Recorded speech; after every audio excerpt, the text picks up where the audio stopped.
Hello, everyone, and welcome to Claret and Booze. This is a new format of show. The Boozecast is the title that you've all heard before. But the idea of this, it has been a slow news week. So what we've done is we've reached out to our community and we've asked you to sort of send in questions and some audio questions as well. So we've got some in text, some in audio, and we're going to go through those and hopefully have a little bit of a debate about a few different bits and pieces. I'm joined today by Gary, who's very tired after watching Love Island. We're watching this at 10 o'clock. It will turn into a pumpkin if we're not off of this soon, because he's not normally up past this point, are you, Gary? I'm usually in bed, wrapped up in bed by 10 o'clock. Getting old. I know, but we'll keep you awake. And we're joined by John. Been installing any washing machines today, or you been all right? No, mate, I've just done a 13-hour shift in the cab, but I'm not tired. So, I know. Well, you're sitting down now, aren't you? To be That's fair, because you're a bundle of energy, John. You are, speed of the panther. Yeah, he does. He sits down all day. He does. He sits down, takes it easy all day. Oh, yeah, sorry, I forgot you was working out at your desk. Yeah, he does. He does curls, doesn't he, Gary? You know, I do. It's like 30 steps to my work in the morning at least. I know. Probably more actually. How often do you use the gym that you walk through before you get to your desk? Not very often at the moment, but today, You walk through a gym. My God. Today I did go because I'm trying to jumpstart myself back into losing weight and running again, right? So I did a 7K walk today. So start walking and then move to running after. So yeah, so I started. That's good. All right, okay. Well, look, shall we get cracking anyway? So what we'll do is we'll put an audio question up. We'll probably go with just to show everyone, because there's a lot of people out there that say, a bit of an echo chamber. People don't, on Claret and Booze, they don't take other opinions and stuff like that. So we'll start with a question that's been sent in by Jonathan. Who you all be aware of once you hear his voice. We call him Russell Brand, but yeah, I shall play this. Let's see what Jonathan's got to say. Good evening, Claret and Boozers. This is a message to you all, but mainly Nick. Here's a question to you, my friend. David Moyes did say he wanted to change the style of our play to move us forward, hence the new players. You've rightly said that hasn't happened. You've also said you never liked him. Both factual statements, correct me if I'm wrong, always up for a debate, mate. My question, as far-fetched as it sounds, if by the end of the season the style of play actually has much improved and we are safe in the league, plus had a great cup run into a semi, a final, maybe win it, what would your feelings be on Moyes continuing as our manager into the next season? As unlikely as that is, but if the above happens, then Moyes would have brought in a better style of play with the new players and got the results needed. Could you then change your mind on a man you have never liked? Could you never like him, even if he delivers what you want? If that's the case, please tell me why. If any of that didn't make sense, please let me know. I look forward to seeing you next time. Take care. Oh, well, thank you, Jonathan, for throwing me under the bus. But yeah, look, I don't like David Moyes, as you all know. But I love West Ham more than I dislike David Moyes. If David Moyes was to deliver a level of football, and it's not even success. I don't dislike Moyes because of a lack of success. I dislike Moyes because of his style of football and some other aspects of the way that he manages players and doesn't bring through youth players and stuff like that. It's his football style. And Jonathan alluded to the fact that we're bringing in a different style. I don't think we are. I think David Moyes said at the start, or at the end of the season, he said, "I've been found out." He said, "We've got to bring in a new style of player and start playing a different way." I think we can safely say he's failed at doing that. He's brought in new players that are slowly bedding in, but the new style of play is gone. Forget the formation shift. He's trying to find a way to make the pieces fit. The style of football is the same. He's almost said as much that he might have to go back to basics. If he does have to go back to basics to get enough points to survive, then fundamentally, as far as I'm concerned, that means he's failed in this year's project. That's what I believe. Because the whole idea was to transition into a new type of football team. He hasn't managed to do that. We're not a different style of football team. We've got some different pieces of the puzzle, and we've got some good players that have come in now that we're starting to see. But could I ever change my mind? Yeah, of course I could. As I've said before, when presented with new information, then you will change your mind. If things go, and like I say, it isn't just success. It's not just success. That's not the reason I dislike him. I don't want him to go and another manager to come in because I think they'll be immediately more successful than him. It's just the style of football. When you play a Moyes way, you need success. That's the difference. Yeah, we're not getting it at all. But what do you reckon, Gary? Anyway. Yeah, a similar thing. I don't believe he's got it in his locker to change things around. No. I mean, it's not only the style of football; it's the things he does that annoys me, like predictable substitutions, like not using substitutes to change the game, like not bringing kids through, like not having any faith in the kids whatsoever, as well as being uber defensive. And as we've seen this season, it takes us half hour to break. So we're not really playing good counter-attacking football. So look, given the hypothetical nature of the scenario that Jonathan just painted, I'd say, yeah, if all that stuff came true, how could you not say, support the manager if he'd done everything that you wanted him to do? Of course you could support the manager, but will it happen? No, there's no chance. No. There's no chance. No. So yeah, that's my position. Yeah. I mean, like I say, to answer it before I go to John, if he completely transformed our style of play, we started playing progressive football, irrespective of whether he wins a trophy or not, then I would be in favour of giving him a go. But if we shit our way to safety and the style of football is the same and we go and win the Europa Conference League, that's not going to make me want to keep him in the summer because that doesn't tell me that we're just going to be in for more of the same next year. And I think with the level of player that we're buying now, I do believe that we need a manager to suit the group. And I don't think that David Moyes does. John, over to you. Yeah, I mean, my position on him. I mean, I've liked him a lot longer than most. I still like him because I see what he did give us for 2 seasons, and people always, people always paper over the cracks and say, yeah, but he did give us a relative success, and then there's no doubt about that. We had some great nights in a short space of time with him at the helm. The only thing that I agree with you is definitely the style of play was that got me. I think it was Crystal Palace, the game when I just said, you know what, he ain't ever going to change. And that's what got me, was the fact that he just became, it was almost like he was sort of saying it's my way or the highway I'm not going to listen to anybody else. Not that he should, he's a manager, he's in charge, of course. But when things aren't going right, it was like a reluctance to change. And we could look at the fact that he's been quite unlucky with a few injuries, namely Aguerd makes a difference. I do believe that. But when you look at the lack of form or the loss of form through so many players, and yet he still persisted with them, that's what sort of made me realise maybe he just needs to go for the sake of himself. And, of course, the club. Soufal Cresswell, terrible form. Yeah. And he gets rid of Ashby or boots him onto the bench and Longelo goes on loan. To me, they were 2 prime opportunities to give them a go because they couldn't have done any worse than the form that Cresswell and Soufal were showing.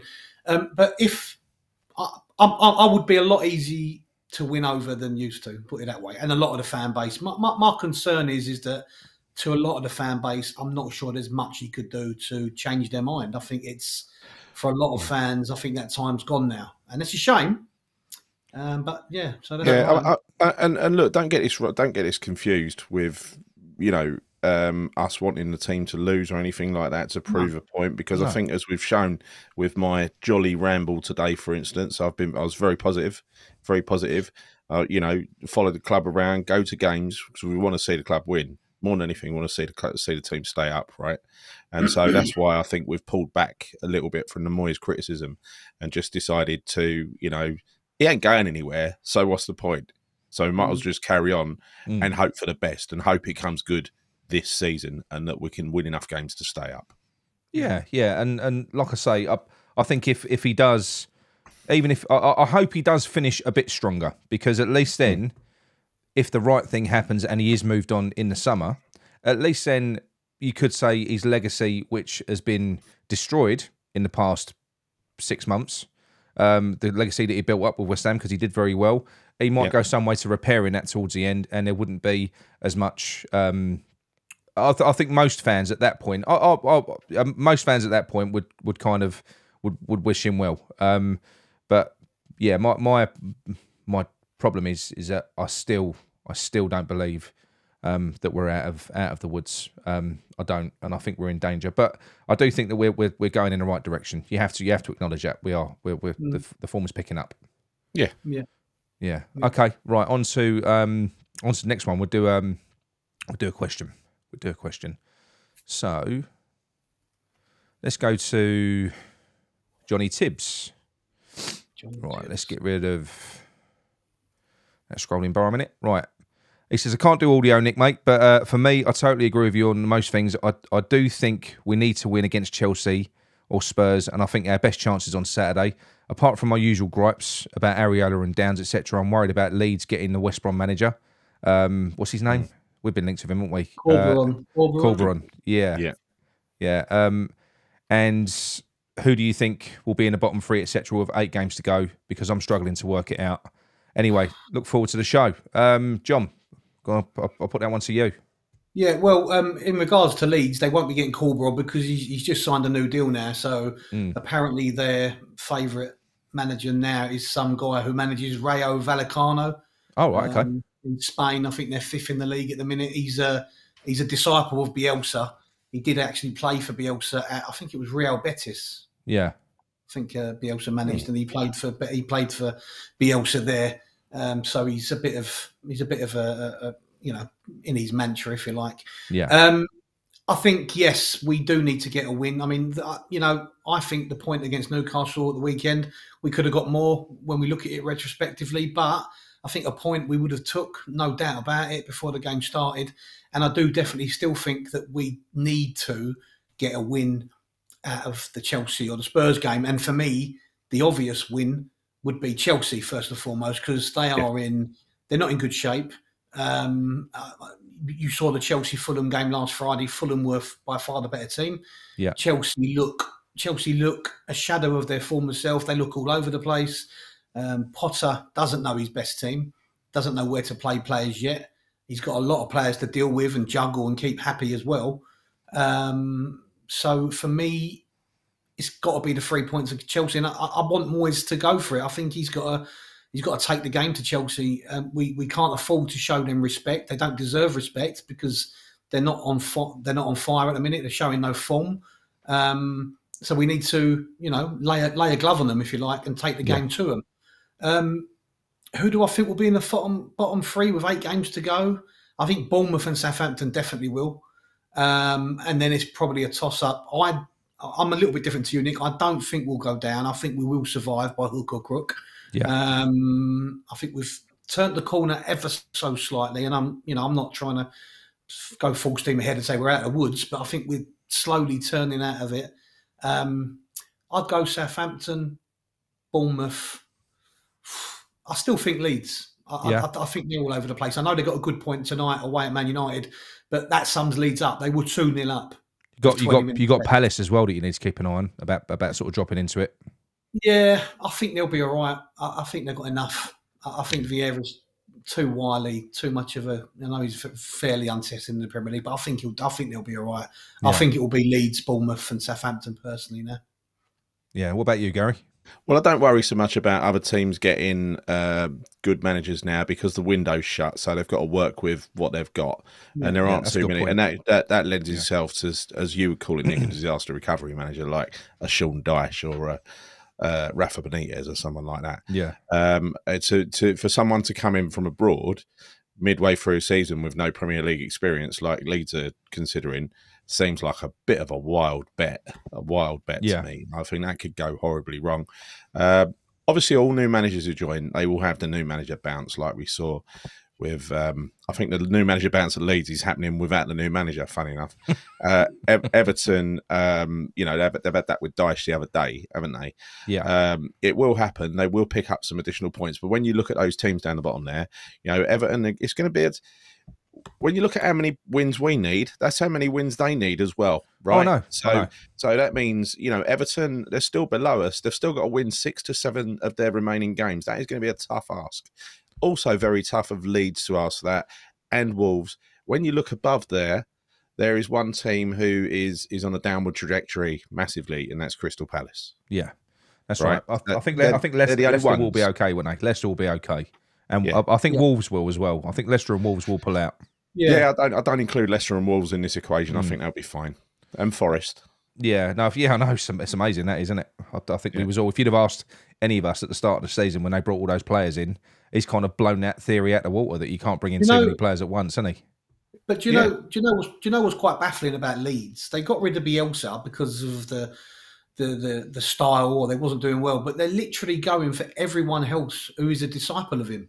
You know, the guy at West Brom worked with him at Leeds, and now they're linked with this guy. I found his name now. It's Adoni Iriola, who is another disciple of Bielsa. So they're literally just going for like-minded managers. Literally, I mean, I don't get that. Yeah, well, is that not the right thing to do though? If you've got a group of players that fit a certain way, you don't really want to be changing style now, do you? You just want someone to be a little bit more efficient at it. Yeah, but Jesse Marsh got brought in. And a year later, and tens of millions of pounds later, they're literally in the same position as they were when they got rid of Bielsa. The Leeds have got no, they only brought in his assistant coach. Only joined 10 days ago. Yeah, at Leeds. They went and bought a striker from a German team who Jesse Marsh has worked with, and it was only at the weekend, so they wasn't planning to sack him. Go back a few days, they wasn't planning to get rid of him at all. They've literally looked at the weekend gone, saw some of the other teams pick up results, and they've literally panicked. They've literally had a paddy and gone, we'd have to get rid of him. But they had no plan to get rid of him. No, but do you know what the weird thing is? You know, I watch. There's a Leeds channel that I watch, and they're frustrated because they believe that Marcelo Bielsa was thrown under the bus. They said the only reason in the end, because of the way that he plays football, his team died in the end because of the injuries to the squad. They didn't have a squad big enough. He was killing them. And he said they never gave him any money. They never invested in that squad at all. And they said they can't work out why they got rid of Bielsa, brought Marsh in, and gave him a load of money to spend. But I'm not sure that Bielsa is a sort of manager who goes out and buys loads of players. I think he likes developing players. He likes to. He's a project man. Yeah. He don't like to bring in other people's players. That's why, when the Everton job was offered to him, he went, no, give it to someone else. I'll manage your under-21 team. Yeah. So that if you do get relegated, I've then got those group of players to work with next season. I don't think he wants to go out and buy £10 million, 15, £20 million player. I'm not sure he's that sort of guy. No, really. He's probably not. I don't know. I'm a bit suspicious as well of the Bielsa disciple thing, because the guy's 67. He must have had so many people working under him in his management career. So there must be hundreds, if not a couple of thousand disciples of Bielsa about. Oh, you talking about Corberon, right? You talking about Corberon? Yeah, none of them are Bielsa. No, I'm talking about this other guy that they're looking to bring in. Rayo Vallecano guy. Oh, yeah. It's yet another disciple of Bielsa. Because that guy that I didn't know anything about him. I've got to be honest. I don't really. I've struggled watching Premier League football, let alone Championship and League One. But apparently, Corberon as a fantastic manager. I mean, they had on TalkSport. They had a Huddersfield fan and a West Brom fan phone in and talk about him, and they were both. They apparently, when he left Huddersfield, they felt the pieces. He's gone to West Brom and they've just transformed. They said he's absolutely he's outstanding. He's only been there since October. Yeah, and their form is phenomenal. And also, interestingly, I read an article where apparently if West Brom don't go up, they're in a right financial mess on the brink of going out of business. And it would be a lot for him, who's built up a massive rapport with the fans very quickly, to leave after 3 months. And much respect to him. He signed a contract. Obviously, contracts these days don't mean much, but at least he's pledged his future for the time being. So, would you say, in one respect, if you're West Ham, you need a new manager, you want Vincent Kompany, but in a sense, is it right for that manager to dump Burnley at that stage of their project, where he's top of the league and he could be bringing them in? I think that says something about the man. I think when they're at that stage of a job, I mean, Pochettino did it. That says a lot about him, but I don't think the likes of Company, it sounds like this Corberan won't do it as well. Would you do it? I don't think I would do it mid-project either. No, I don't think it's the right thing to do, to just walk out on a team when you're 2/3 of the way through a season. What do you want to do that for? You could end up, you're taking a risk jumping to Leeds, who could end up be back in the Championship, which is where you're nearly getting promoted out of, right? So might as well take it. That's the thing. If you're going to go to a mid-table team, then fair enough in the Premier League. But if you're going to go to a team that are battling relegation, then you're probably going to pass each other on the way up and down anyway. So what's the point? Probably, yeah. You know?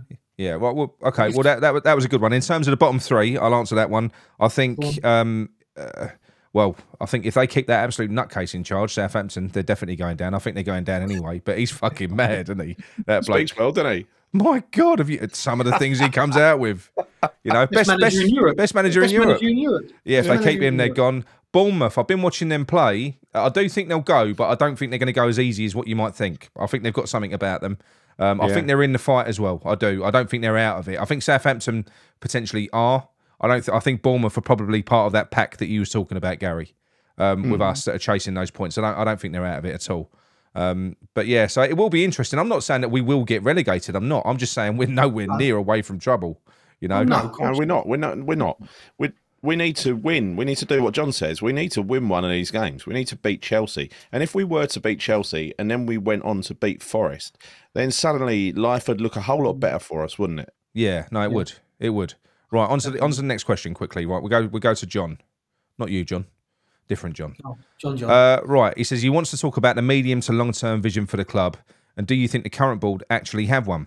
The future of the club largely centres around the occupation of the stadium, and almost 7 years in, we aren't really any further forward in terms of what our occupation of the London Stadium will look like in 10 or 20 years' time, or even beyond that. Can we realistically gain full ownership and change the design inside the stadium to make it feel more like a football ground? Or do you think selling up to property developers and a relocation would be a better way forward? Any thoughts, Gary? Well, look, it gets my vote that you know the Qataris who own most of the land around there would buy that stadium for the land, because there is a lot of land. When you consider the stadium and all of the entrance roads and all the other bits of patches outside, I mean, I've been all around that stadium. I ran a 10K round there a couple of times, and and you go round the back. It's bloody huge. It's huge. They can fit so much real estate on there. It's unbelievable. So surely, if they did a deal like that, you know, say a rich owner came in and they did a deal like that for the land, surely they'd be able to spare, you know, I don't know, 100 million or whatever to build a decent ground for us out in the sticks by Lakeside or something. Would you be happy with that? Would you be happy with being shifted up the A13? I don't know whether I would, in retrospect, being moved out of London. Not really. Well, it's a bit, you know, there are ways of doing it. There are ways and places of doing it. I don't know. I don't know is the answer. I'd have to see, you know, what was on offer. I wouldn't just say yes to anything. On the face of it, going up to Essex is probably not a great idea. But that's a demotion, isn't it? They call a lot of Essex East London these days, don't they? Even, you know, it's most odd. But yeah, as far as turning that place into a football ground, I mean, I think what you're always going to have with that is the fabric of the ground, the actual shape of the ground, right? Because I think the lower tiers all the way around, behind the goals and down the sides, the lower tiers are fine. Right, they're okay. Feels like a football ground, you know, in there. But I've lived in both places, so you know, I've been in the lower tier where I'm now in the Bobby Moore, which I really like. It's a very similar view to what I have in the old. Used to have in the old Bobby Moore, to be honest. I mean, you're still. I'm probably, I don't know, 10 meters further away, maybe 5 meters further away from the pitch, and I was there. It's a very similar view. But what's not going to be able to change is you're not going to be able to bring the people in the upper tier closer. No. That's the problem. Well, some of those people are in another postcode. There is a concept design of what you could effectively do with that. It would involve some work to the roof as well. But basically, that place is so vast, and the rake is so, you know, you fucking just go all the way back. It's so shallow. Yeah. It's to build a stadium within a stadium, and to basically go what they've done with those seats at the front, just go back, and almost just cancel out the back of the stadium. So you build, So you could effectively do that within that footprint. That's not a bad idea, That's not a bad idea. Would that not reduce the capacity? Probably would. I wonder if architecturally that would work. But, I mean, if it would, it gets my vote because that sounds like a superb idea. If you could have steep banking all the way around that stadium, I think it's probably about the right size for us. 60,000 stadium. We've proven that we can fill that now. It's probably about the right size. Yeah, getting bigger and bigger. As far as strategy goes, I don't think this club has a strategy other than to stay up. I think the owner's strategy was always to, because we've spoken to Nigel about this. He believes that when they bought into the club, it was always their intention to get into that Olympic stadium, wasn't it? It was always their intention to do that. Yeah, that's right. This was their strategy. That is their strategy, isn't it? Their strategy is complete, and all that nonsense about world-class club in a world-class team in a world-class stadium, it's all fluff and bullshit. So I don't think they actually have a strategy as far as moving the team on to more successful things. I think they invest well. They put a lot of money the way of the manager. They do back a manager, but whether there's any clear-eyed attempt to say, right, this year we're going to be 10th, next year we're going to be 8th, and we're going to slowly progress up the leagues, and I expect to be qualifying for Europe regularly in a few years' time. Whether that is a strategy or it's something they've just stumbled across, I suspect it's the latter. Yeah. Go on, John. Yeah, I mean, I've accused them of short-termism time and time again, and let's be honest, the appointment of David Moyes second time around and what he brought the club with those European adventures and finishing 6th and 7th, they were as surprised as anybody. Yeah. That was not a plan. Yeah. That happened, right? They didn't know that was going to happen. They didn't employ Moyes with that in mind, right? That's happened. And it probably took them a little bit by surprise. And I don't think they were ready for it. No.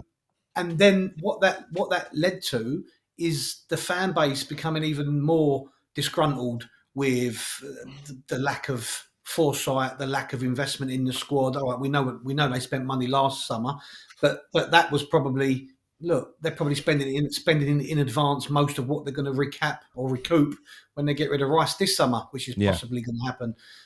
So there's no foresight, there's no long plan. They took the Olympic Stadium with the, we know the Olympic Legacy Company is always continuously running at a loss since they've taken over the running of the stadium. Their dream is to be able to pick up the stadium for peanuts, and then they've got more assets to sell when they want to sell it. So they've no long-term vision, which is why they only employ certain types of managers. This was always their plan, wasn't it? To get the stadium, to build the profile as much as they could, keep it. Yeah, this is, they've almost done it to perfection, providing they can stay in the league this year. If they can avoid relegation and sell it, then as far as their business plan is concerned, they've done an amazing job for themselves. Listen. The big thing for me, and I've said it time and time again, when they changed the badge, West Ham London. Yeah, I know. Put the word London in it. You put the word London in anything, tourists and people from overseas are. I'm a taxi driver, right? Tourists flock to London like you wouldn't believe. The Qatarians, the Saudis, they love London and what it brings up, what it stirs up. So by putting that in the badge was a market employer, no doubt about it. Yeah. No, I agree. Right, on to the next one. Actually, this takes us into Dave Trevitt's question, and then we'll get Sean's answer. So should we do that one? Yeah. Right, okay, 1 minute.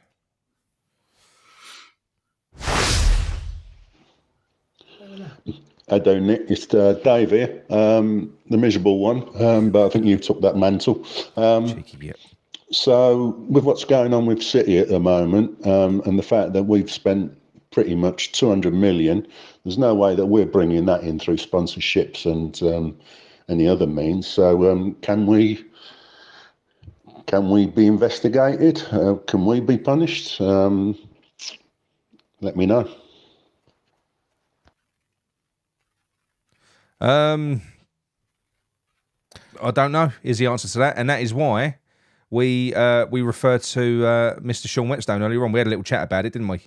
We've got our opinions. We've got our opinions. I think there is only one fair thing to do, though, if Man City are found guilty, and that is to relegate Tottenham.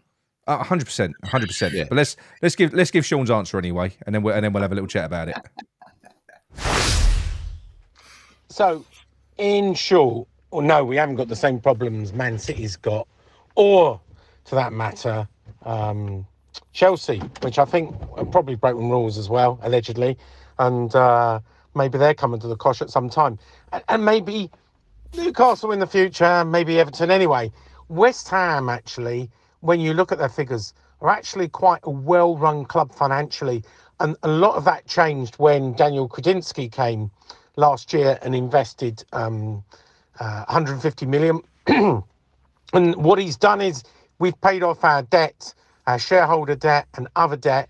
So we've put ourselves in a really good place and given us a lot of liquid funds. But also there was a rights issue before that in the pandemic that also injected funds. So we don't try and fake income in the way allegedly City does, or Chelsea or other people. We're quite open, and we know where the income comes from, right? We don't have these fake shell companies that do sponsorship deals with us, right? Our sponsorship deals happen to be very small beer. When we get a sleeve sponsor, we maybe get 250 grand, all right, we've got Umbro and we've got Betway and they pay decent money, but again, they're well reported. So the short answer is, no, we're not going to get in trouble with the Premier League. We're a goody two-shoes when it comes to following financial fair play. And maybe we're the last, we're the only one following the rules. Who knows? Maybe we win the Premier League because everybody else has been thrown out of the Premier League and West Ham are the only ones following the rules, and therefore we are crowned Premier League champions. Wouldn't that be great? I think he went a bit cranky at the end there, didn't he? He went a bit off-piste. Yeah, he's just got out of boozer, hasn't he? But yeah, so that was kind of as we suspected. I think they have been running a bit of a tight ship. I know there's been some questions over the spend. There's been some questions from, well, you've only got to look at not just the amount of money was spent, but the amount of money that we've hemorrhaged on players as well in recent years, on Haller, on Anderson, on Vlasic very soon as well. Big money players that we go and lose money on. But it does strike me that they do try to sit within the rules, doesn't it, Gary? Yeah, I know that following a couple of our expenditures, like in the summer and I think the previous summer as well, we were placed under scrutiny for financial fair play. We're on the watch list. We're on the watch list. I don't know what that means, other than they're going to carry on watching us in case we do anything suspicious. But it sounds like we're not doing anything suspicious, and we've got the means to support our lifestyle, which is good. I also think that it is you've got to get the club into that shape if you're thinking of selling and moving it on, which we all hope they do. The first thing you'd do probably is get the books into shape, get the loans off the books and all that kind of stuff. And I think that's what they've done really sensibly. So, let's face it, the club, I think is just made a profit. It's been loss making for years, hasn't it? This club. Absolutely. And the money they've spent, the money that Dave refers to, I think John mentioned it on his previous show as well.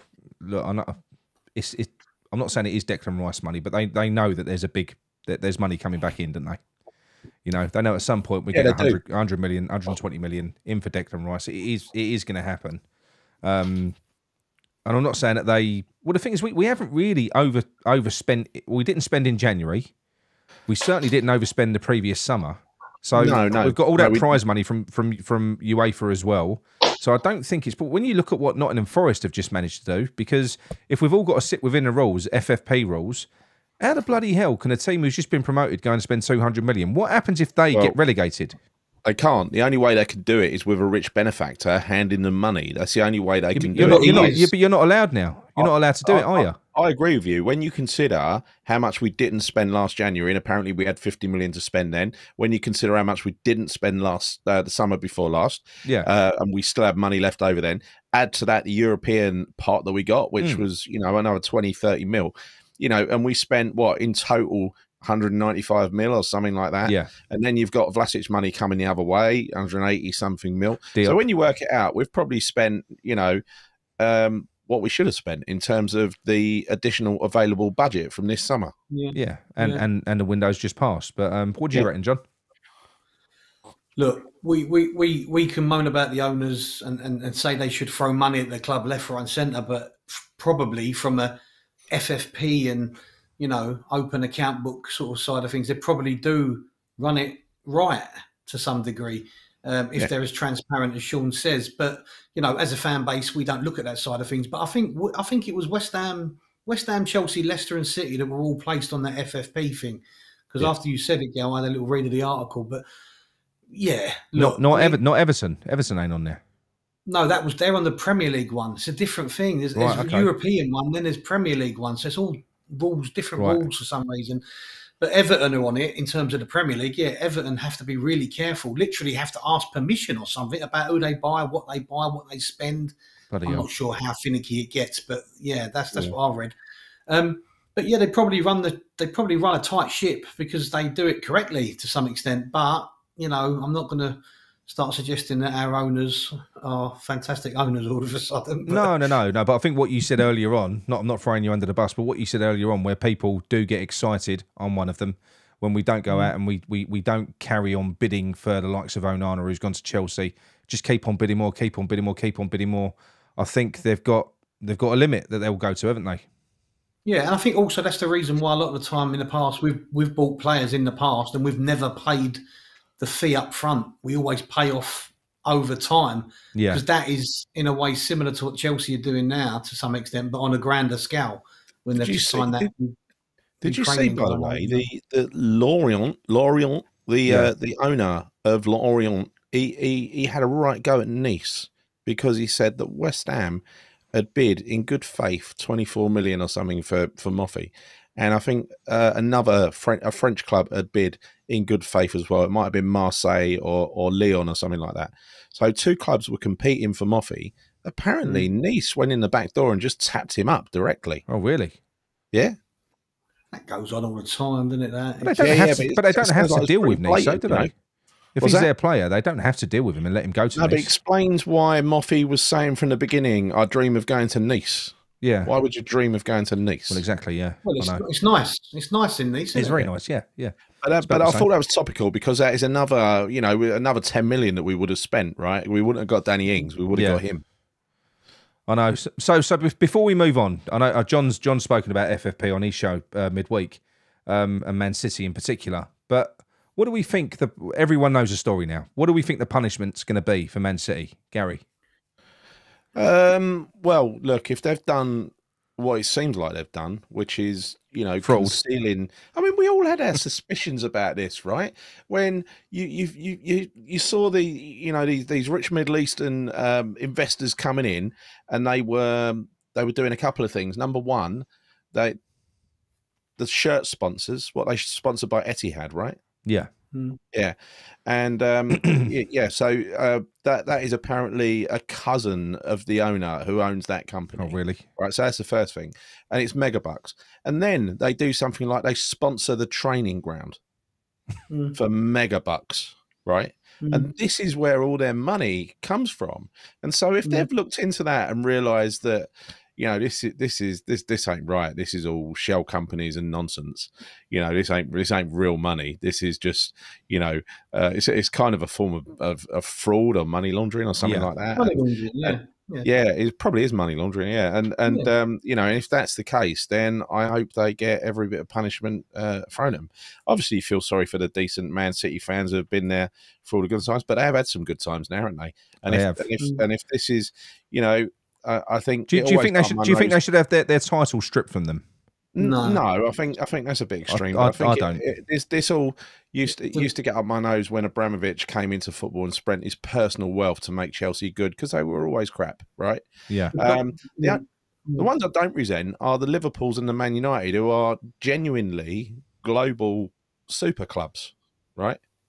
And they've done that sort of off their own back over decades and decades and decades of being at the top. But then you could say, Gary, is it not nice for somebody like, I don't know. Man City were the West Ham of Manchester, and they've had some money pumped into them, and they took over the big boys for a few years. Yeah. No, listen, it's nice, but I don't like the idea of any club dominating football. Right? No, I think Man United and Liverpool, like I mentioned, they'll always be up there. They'll always be big clubs. They'll always be challenging. But this is the sort of money where you can come in and buy titles. The same way as Chelsea did, the same way as City did. I mean, Liverpool didn't buy titles. It took them 30 years to win one. No, I know. I know. But go on, John, you were going to say something?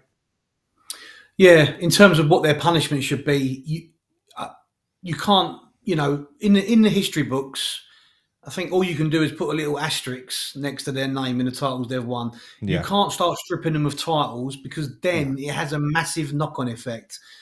You will have teams that will miss out on a championship that would have won now be crowned Premier League champions. Yeah. You will have teams that potentially could have been relegated because of defeats to Manchester City. Yeah. You could have had teams that have missed out on the top 4 Champions League place because City have snuck in there somewhere. And then when does it end? There'll be all sorts of counter arguments suing that. It will just get so messy. I'm not condoning it by any stretch of the imagination. But they're going to have to be controlled about what they do in terms of the level of punishment, aren't they? Look, but for me, they should be relegated. But again, that won't happen because of the brand. The Premier League is a brand, and Man City are a big part of that brand. They are a global tie. They are a global attraction. The only thing they'll do is what they've done to Juventus recently. They docked them 17 points. I think City should be docked points at the start of the next season because if they do it now, you're handing the title to Arsenal, right? Yeah. Technically. And would Arsenal fans really want to be giving it on the back of, you won it, but... I reckon they would. You hate Arsenal, don't you? Yeah, but you'll always have that snidey comment from other fans, me included, because I don't like Arsenal. But what I mean is, this is going to take forever. It ain't going to happen overnight, this decision. No. There are going to be all sorts of court cases going on. It will take another couple of years anyway. So they've got a lawyer, haven't they, on $5,000 an hour or something? $5,000 an hour, Mr. Panic. Mr. Panic, but not spelled panic, but it sounds like panic. Yeah. He's on more than Kevin De Bruyne has gone and asked for a pay rise already because he's worked out the lawyers on more than. But the thing is, these rich owners. I mean, obviously we've got the Saudis who have gone and bought Newcastle now. Now, look, it looks like they're running a really organised ship. They're not going out and splashing too much money. I'm quite surprised. No. But you look at that fucking lunatic that's just bought Chelsea, Ted Bowley. Are you telling me he doesn't think he knows better? He thinks it's American sport. He thinks he knows better. I'm telling you now, when you look at what Paratici got done for at Juventus, they got done. It's all fraudulent stuff, isn't it? Yeah, I do think these guys think they can do what they want. But the difference is, Nick, with the Chelsea guy, he's not doing fake sponsorships and moving money around. He is going through a legal loophole. He hasn't broken any law. He's stretching the payments over ridiculously long contracts, which has made the Premier League stand up and take notice because the Premier League are now going to bring in the 5-year maximum contract thing. So they haven't actually broken any law, where City have. Yeah, that's it. Well, it's blatantly fraud, isn't it? What City have done, 100%. 100%. Many counts of it as well. Was it 100 counts of fraud? Nothing's guaranteed. Todd Bowley is about to find out that in football nothing is guaranteed, and this is a very, very difficult. Ross was reading this book about football statistics, right? And this football, one of the conclusions in this book is that it is 50% talent. Football is 50% talent and 50% luck. Yeah. Right. Probably, and you cannot guarantee the. That's outcome why we love the game, football. though. That's why we love the game. Absolutely, you cannot guarantee the outcome of a whole season of football by putting money into a club and buying a load of expensive players because there are so many things that could go wrong. Right, they can all get injured in the first weekend. City have kind of disproved that theory, though, Gary. They have, but that was built over a long period of time. When you think about their first expensive player that they bought was the big lump Yaya Toure in midfield. That was eons ago, right? Robinho, wasn't it? They had a few. Remember they paid a fortune for Benjani from Portsmouth. Harry Redknapp always makes a joke that he said he was going to drive him up there himself for that price. So they weren't. It took years. It took years for them to get into this sort of super club territory. you know, didn't happen overnight, did it? And I think Todd Boehly is kind of expecting it to happen overnight with Chelsea. And I mean, it just, yeah. Well, he's got a hope. I mean, he's gone and bought all of these players. We'll move on from Chelsea and everyone else in a minute. But he's gone and bought all of these players over 8-year contracts. Right. So what he's done is he thinks he's completed his rebuild. This is a new Chelsea. Yeah. What if they don't fucking fit? You're stuck with them. You can't treat football like that, because no matter how good you are, you could win the league by a mile this year, like Man City did last year, right? Yeah. And then the following year, you could be found out. Your players could be found out. Your players could not be performing. You've got to constantly refresh it and constantly raise the bar, even if you're a top side. And that's what Todd Boehly, I don't think, understands. He doesn't He's quite bought get it. players for one season, not for several seasons. Yeah. Absolutely. Brought a psychiatrist in though as well, wasn't he? Oh yeah, what's his name? I don't know, but he used to be the shrink for the All Blacks. You know, he's got all these guys who are now lounging around in their shorts and their slippers on 8-year contracts, earning $500 a week. The psychiatrist has now got to teach him. He's got to go back to the childhood and kind of get them to understand what their motivation for playing football and stuff like that. Does that mean on Saturday Raheem Sterling and that are going to be doing the haka on the halfway line? Yeah, maybe. That'd be intimidating. Yeah. Right, look, next one. We go. This is a very, very quick one from Grant. You'll like this one, John. Controversial. Hello, Claret and Boozers. It's Grant here. And the topic I thought that you might want to talk about is, do you think there is a problem with people buying away tickets with no intention of going just so they can get the points and sell the tickets on? Is it a problem? Should something be done?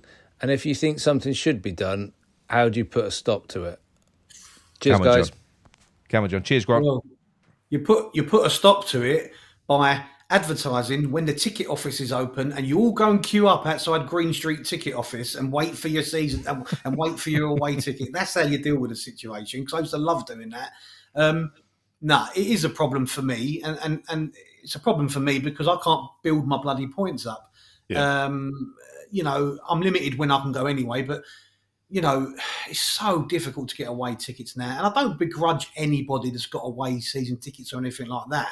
But I really begrudge getting a ticket off someone because they can't go. That's what I'm saying to you. Well, imagine this scenario, John. Someone's got an away season ticket. They go to very few games, but they so say 2/3 of the games they sell to other people for the same money. So it's costing them nothing. All the while, those people are building their points up for them. Is that right? No, it's not, in my opinion. No, it's not right. Purely because it doesn't allow. My son's 11. He loves to go to away games. We've been to a few, but not enough because I can't get tickets. And I have bought them off people who have got away season tickets before. And I'm not slagging those people off. No. But it's frustrating because I'll do the same. The same people have the same away tickets available time and time again. And if you can't go, it's difficult, isn't it, for me to say they should relinquish their season ticket, because who am I to say they're never going to do it, are they? No one in their right mind. They're never going to do it. And I just think they need to go back to the old system somehow. I don't know how. But because of the world we live in now, it's all digital and that. They don't want you queuing up and all that. But, you know, call me old-fashioned, but I used to love doing that. I just can't envisage how they stop it now. They can't. Once you give someone something, you can't take it away again. But you're saying go and queue up for a ticket. What about Dodsey? Imagine him getting a ticket for an away game. He'd get his tractor out early, wouldn't he? To be fair to Dodsey, he goes to all the games. No, but what I mean is, but if Dodsey was to have to go to the ticket office to get a ticket, oh no, that's just jumping stupid. That's him reminiscing back when he used to somehow enjoy queuing up. I've never enjoyed queuing up. What are you talking about? I loved it, mate. Down Green Street queuing up, never a better feeling. Bollocks. Anyway, Gary, give us your thoughts on this because, come on, honestly. Well, I'm the beneficiary of people who resell tickets. I know. I'm also the victim because I don't get points for those tickets. So recently, just in recent weeks, right, I've been away to Southampton, Wolves, Derby, Newcastle at the weekend, Brentford. Right, that's just my recent trips. I know. They've all been bought from someone else who bought them first and benefited from the points. Right. Yeah. I reckon if you buy the ticket and use the ticket, you should get credit. You should get the points. Yeah. Whether you buy it off someone else or whatever, right? Yeah, but I think that would work. I think if the people with the season tickets, they didn't get punished in any way by transferring a ticket to someone else. You know, that if there was a legal way of doing that without them getting their season ticket threatened, then they would do it, and then you would benefit from the points from that. I think that would work. Well, it works because you're obviously transferring them to a West Ham supporter who can get the points, so they've got a patron number and everything else, right? Yeah. So that must be right. I mean, but I've just managed to buy, after 3 long seasons of buying whatever away tickets are available, I'm up to 20 points now. I think I'm up to 21, actually. But I was up to 20. And to get Man United tickets, they put the minimum at 19. So I felt so lucky I could actually go on there and buy tickets off my own back, you know. But yeah, I do. I've always said, don't stop people buying the tickets, you know, but they shouldn't get, you know, why should someone else get credit for me driving all the way up to Newcastle? No, I don't blame the people for doing it, because if I was in their situation, I would do the same. I'd want to keep that season ticket. You would. And to be fair, Nick, a lot of them are away season ticket holders who get the tickets anyway, right? Yeah. Irrespective. They don't have to go in and buy them. We're just, me and John's just pissed off because he ain't got one. No, but there's a small number. Away season like ticket. There's like only a few hundred season tickets, I think, away season tickets. I can't remember how many there are, but there ain't many. The rest of them are bought by people who have got like 50 points, 60 points, and because they buy every single away ticket, they've always got 50 or 60 points. I'm surprised there is such a thing as an away season ticket, though. No, but you don't need an away season ticket, is what I'm saying. These people who have got 50 or 60 points, they will always have 50 or 60 points because they've got the right to buy every away ticket. They buy every away ticket. They sell them on. So they'll always be at 50 or 60. And if you dare say anything about these people, there's some people who get really furious and say, you know, back in the day, because they built up that 50 or 60 points, fucking donkeys years ago. I will be honest. Right? I think it's bollocks to actually go on Ticketmaster to buy yourself a ticket for a game you're not going to go to. No. If this is a system, people work within the system, right? I don't think I'll do that. I think if I had an away season ticket, I would do that. I would like you do with your season ticket, but I don't think I would go to the trouble of going and buying a ticket for a game I had no intention of going to. If you go to regular away games, Nick, then you want to maintain your points tally right up there, right? Oh, well, fair enough. Well, maybe I just don't understand the system of it all. I don't know. No, look, it's never going to change. It's never going to change. I think every now and then it would cause fucking riots, wouldn't it? Could you imagine if they did anything to? Yeah, and the thing is, it isn't fair if you have got people as well that have been travelling up and down the country. People like Dodsley, people like Kent. Look, they do deserve to be at the higher end of a pecking order than us who just want to go to an occasional game. They do. Yeah. You know, No, so it is difficult. I'm with John. It's so frustrating that you can't get tickets.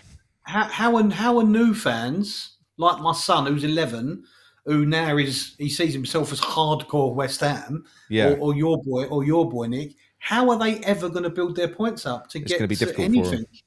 They've got to wait for people to peg it. They've got to wait for people to kick the bucket before they might be able to start moving up the ladder. Well, I've actually got 2 seasons because I've got myself and Rossi's, right? So I've got 2 tickets on 21 points now, right? But at the end of the season, they'll reset it so that because you keep the last 2 seasons worth of points, right? So at the end of this season, I'll go from 21 down to about 12 or whatever again. That's what happened. Mate, I'm on 8. I'm probably going to go down to about 5. Well, I can't even get a bottle of baby sham for that. What am I going to get for that? Oh, no. Yeah, I know. Well, the only thing is, you do get these European games are really good because you get good tickets for those, even the home games, right?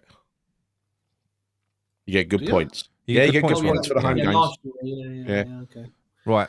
Quick question from Just George. What I've been thinking lately, or perhaps more so hoping, is that we should manage to get ourselves away from the relegation battle. If we get ourselves away from the relegation battle, should fans then turn our attention to making a big noise for the ball to sell up? I know that some fans would object, but I think we need to fight for the future of the club, not just for the want of trophies, but for our culture and tradition as a club. We've lost that attraction and respect from other football fans and even ourselves. We hate what we have become. Cheers. That's from Just George. John, go on. What do you reckon? I don't think they give two. I don't think they give two monkeys what we think, to be honest with you, because look at the fuss kicked up by people like Nigel and that over the move to start with. At the end of the day, I suppose this is. Did he mention what the Southampton fans did? What the fans forum? Yeah, the fans forum. Southampton had their own fans forum, didn't they? And put it live on YouTube or something like that. And they started slagging off the manager. Yeah, they did a thing yesterday, I think it was. Oh, I don't know when it was. I'd love to have a big protest, but the problem is it's so difficult getting everyone on side, and I mean the fan base. It is so divided, really. In terms of the respect we've lost, I think this is why I was so happy with the last 2 years under Moyes, because I felt like we got a little bit of self-respect back. Yeah. People were sort of standing up and taking notice of us on the pitch. But nothing's worse for me hearing away fans at the London Stadium singing, "You sold your soul for this shithole." That killed me. And you're not West Ham anymore. And you're not West Ham anymore. But that's just. Do you take any notice of that? Yeah, but Gary, it is true. But the thing is, it's true though. It is true. No, listen, we didn't sell our soul for anyone. No, I know we didn't.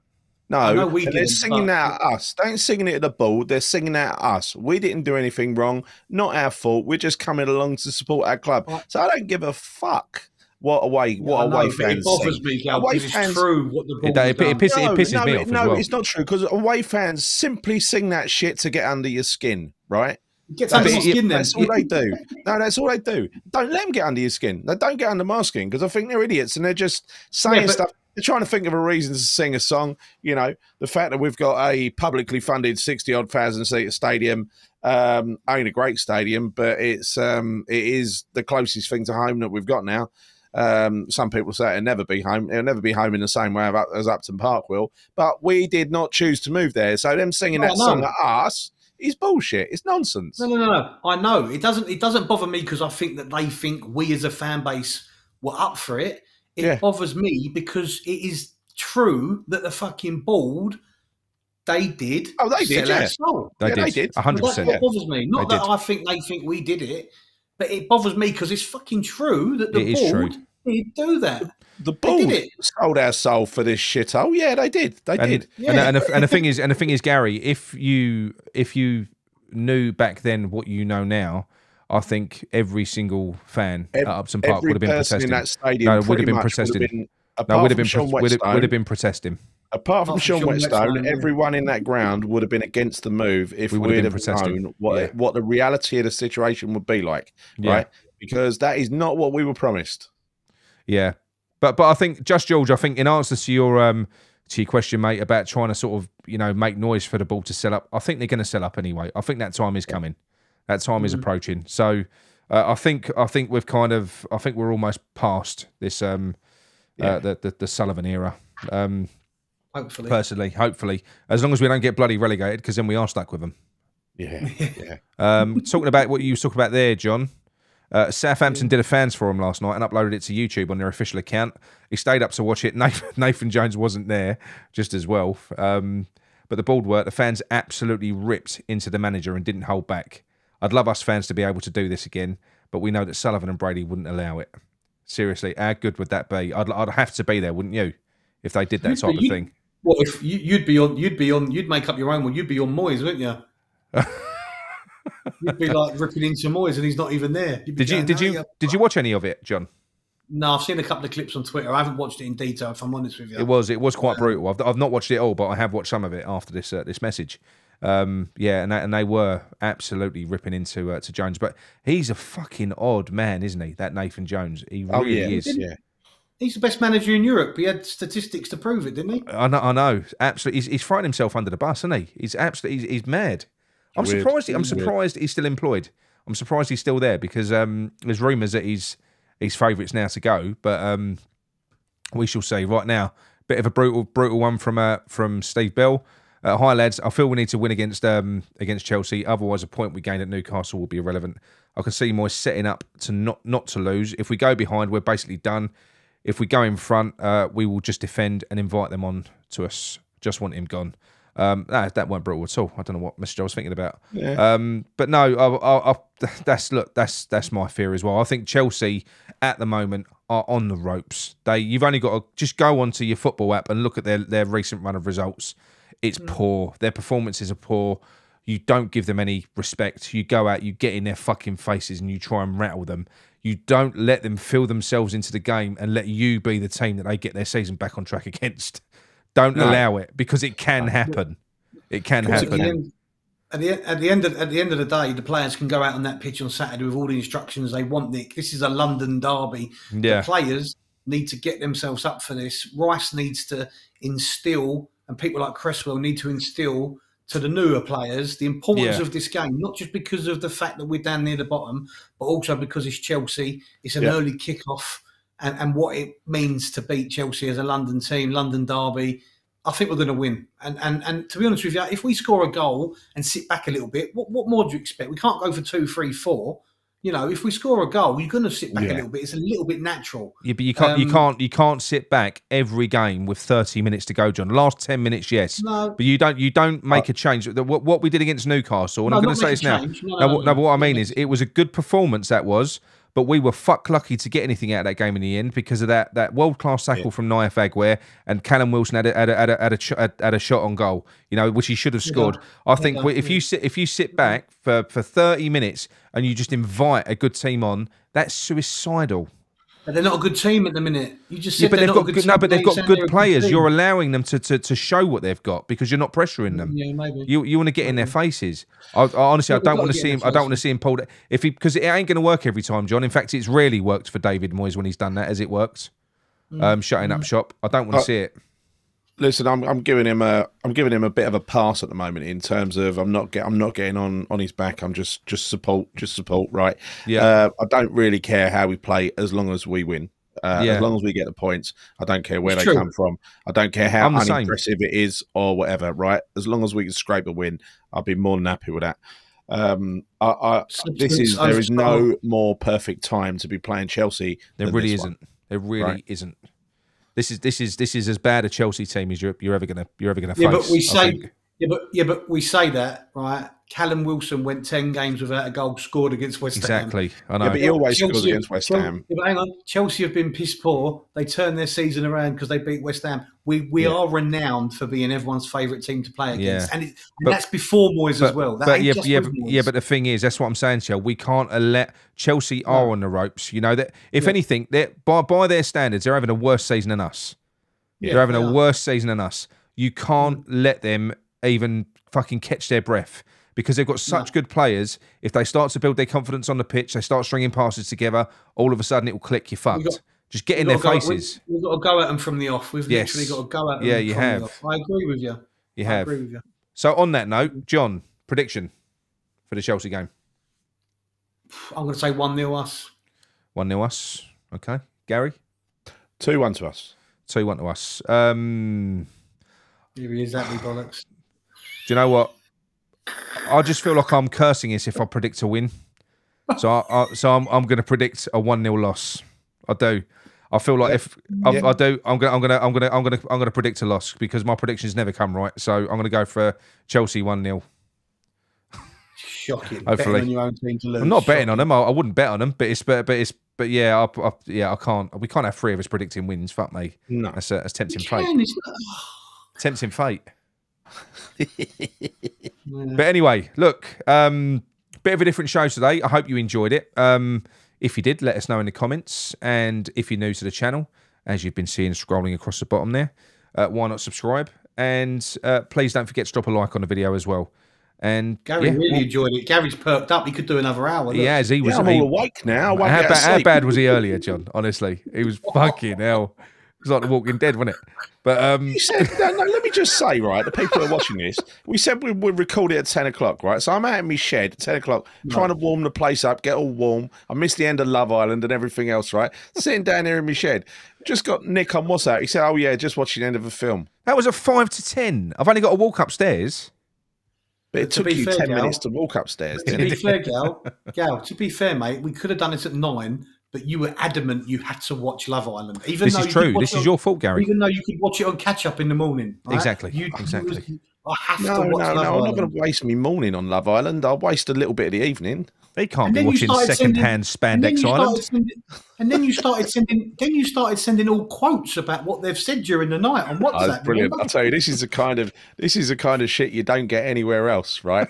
There was a good quote. You got two of them. I don't know their names or anything, right? But you got two of them sitting on the sunbeds talking to each other. A boy and a girl, a bloke and a woman, right? And he turns around to her and he says, "I tell you what, I like girls who eat food because I eat food as well." You know what I'm saying? You watched this shit. I can't believe it. And you watch this stuff, honestly. Yeah, it's Fucking wicked. hell. Really good. Really good. You just like the bikinis, Gary. Just be honest. Be honest. Right? It's not a bad thing. It's not a bad thing. Exactly. But look, that's it from us. Anyway, with what we done? We've done just over an hour, so that's not too bad. I said 40 minutes, but it is what it is. So yes, we shall see you on. I'll see you on Saturday after the game for a match reaction, a very positive match reaction. If Gary and John are right, and then we will definitely be doing our Sunday night booze up this week. So we will be back on Sunday. All right then, that's it from us. Come on, you irons. Come on, you irons.